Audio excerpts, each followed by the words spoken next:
আসসালামু আলাইকুম রহমতুল্লাহ। প্রিয় মুসলিম ভাই ও বোন, আমি আপনাদেরকে কয়েকটা বিষয় অবগত করার জন্য আসলাম ভিডিওতে। শুকরিয়া আদায় করি মহান রবের, আলহামদুলিল্লাহ।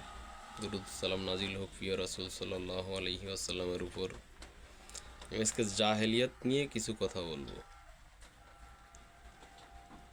আরব জাহেলিয়াত এবং বর্তমান সময়ের জাহেলিয়াত।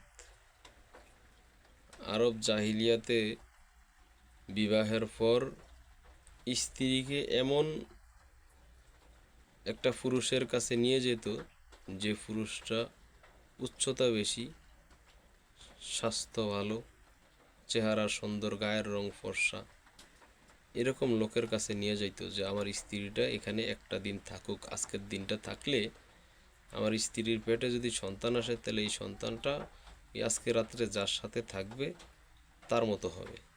যেমন আমরা পাঠা পাল দেওয়াই, পাঠা দিয়ে ছাগল পাল দেওয়াই, যে পাঠাটা যদি উঁচা লম্বা হয়, জাতটা যদি ভালো হয়, আমার ছাগলের ঘর থেকে একটা ভালো ছাগলের বাচ্চা জন্ম নেবে। এই জন্যে তো আরবের তৎকালীন সময়ের প্রথা ওই রকমই ছিল যে বিয়ে করার পর স্ত্রীকে নিয়ে অন্য পুরুষের সামনে, উঁচা লম্বা হ্যান্ডসাম একটা পুরুষের সামনে নিয়ে দিয়ে আসতো যে আজকে রাত আপনার সাথে থাকুক। এখন স্বাভাবিকতা আমরা খুব তৃপ্তির ঢেকুর তুলতেছি, তারা খুব খারাপ ছিল আর আমরা এখন খুব বালা। আরবের এই কাজ ছিল, কিন্তু বিবাহের পূর্বে ইচ্ছাকৃতভাবে 8টা-10টা বাচ্চা ডাস্টবিনে ফেলাই দিছে। ওই হোটেলে গিয়া যৌনকর্মে লিপ্ত হওয়া, ওই কলেজে পড়া অবস্থায় বন্ধুর সাথে 10বার বাচ্চা ফেটে আটকায় দেওয়া, তারপর মামতো ভাই খালতো ভাইয়ের সাথে আকাম কুকাম, এইসব ছিল না। এগুলা আরব জাহেলিয়াতের চেয়েও অনেক বেশি নিকৃষ্ট। আরব জাহেলিয়াতরা মূর্তির কাছে যাইতো। কি জন্যে যাইতো? ওই মূর্তিগুলাকে তারা যায় বলতো আল্লাহর কাছে একটু সুপারিশ কইর, আল্লাহর কাছে এটা বইলো, এটা মূর্তির কাছে যায় তারা প্রার্থনা করে আসতো। কিন্তু মূর্তিদেরকে কখনো হাদিয়া দিত না, মূর্তিকে কখনো হাদিয়া তোফা দিত না, মূর্তিও কখনো হাদিয়া তোফা নিতে চাইতো না, নিতও না। কিভাবে নিবে, কি করবে? এখন আপনারা হাসতেছেন যে এরা কত খারাপ ছিল, কিন্তু বর্তমান সময়ে বাংলাদেশের যে পীর সাহেবরা আছে, এই পীর সাহেবরা আল্লাহর এবং বান্দার মাঝখানে ভায়া মাধ্যম তো হইছেই, প্লাস হাদিয়াও নেয়, মানুষের কাছ থেকে হাদিয়াও নেয়, হাদিয়াও গ্রহণ করে। তাহলে আরব জাহেলদের চাইতে কি বর্তমান বাংলাদেশের বা বর্তমান বিশ্বের জাহেলরা আরও বেশি জাহেল না, বড় জাহেল না?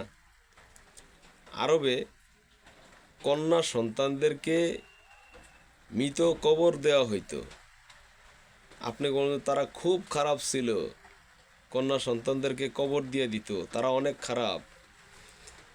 বাংলাদেশে কন্যা সন্তানদেরকে ধর্ষণ করা হয়, এরপরে হত্যা করা হয়, এরপরে টুকরা টুকরা করে ছিন্ন বিচ্ছিন্ন করে ফেলানো হয়। আপনি বলেন আরব জাহেল বেশি খারাপ নাকি আমরাও জাহেলরা বেশি খারাপ? আরবে কোনো শিশু সন্তানদেরকে ধর্ষণ করা হইতো না, তাদেরকে হত্যা করা হইতো লজ্জা শরমের কারণে। তাও সব মেয়েদেরকে যে হত্যা করা হইতো তা না, অসহায় হতদরিদ্র মানুষের ঘরে কন্যা সন্তান হইলে তারা লজ্জায়, ঘৃণায় বা বড়দের চাপে পেশারে হত্যা করা লাগতো।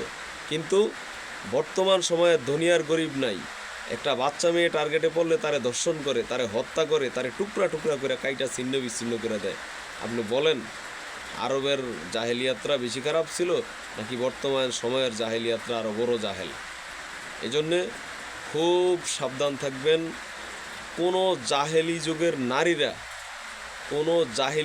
নারীরা দুধের বাচ্চা রাইখা পরপুরুষের সাথে পালায়ে গেছে, কোনো রেকর্ড নাই। বর্তমান বিশ্বে আজকে বাচ্চা হয়েছে, কালকে পালায়ে গেছে, এইরকম রেকর্ড বাংলাদেশেই আছে। আমি পরিচিত, চিনি, এরকম রেকর্ডও আছে। আরব জাহেলিয়াতের যুগে আপনার এই সমস্ত নোংরামি বেহেয়াপনা বেশ্যাপাড়া পতিতালয় ছিল না, সেখানে জেনা ছিল হয়তো, কিন্তু এই রকম জেনার পতিতালয়ের লাইসেন্স কোনো আরবের যে আদালত ছিল ওখান থেকে দেওয়া হয় না। সুতরাং আরবের জাহেলদের চাইতে বর্তমান জাহেলরা অনেক বেশি কঠিন।